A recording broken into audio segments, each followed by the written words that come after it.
আসসালামু আলাইকুম এভরিওয়ান, আশা করছি সবাই ভালো আছেন। নতুন একটি ভিডিওতে আপনাদের সবাইকে স্বাগতম। আজকে আমরা দেখাবো কিভাবে 3 পিন প্লাগ সঠিকভাবে কানেকশন করতে হয়। অনেক সময় 3 পিন প্লাগ ভুল কানেকশনের জন্য অনেক বড় ধরনের বৈদ্যুতিক দুর্ঘটনা ঘটার সম্ভাবনা থাকে, ইভেন দুর্ঘটনা ঘটেও থাকে। এজন্য আজকে আমরা সঠিক নিয়মে 3 পিন প্লাগ কানেকশন করে আপনাদের দেখাবো। চলুন তাহলে ভিডিওটি শুরু করা যাক।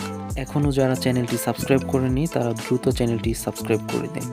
প্রথমে আমরা 3 পিন প্লাগটি খুলে নিয়েছি। 3 পিন প্লাগের মধ্যে 3টি কানেকশন পয়েন্ট দেখতে পাচ্ছেন। একটি হচ্ছে লাইন কানেকশন করার জন্য, একটি নিউট্রাল কানেকশন করার জন্য এবং 3 নম্বর টার্মিনালটি হচ্ছে গ্রাউন্ডিং কানেকশন করার জন্য।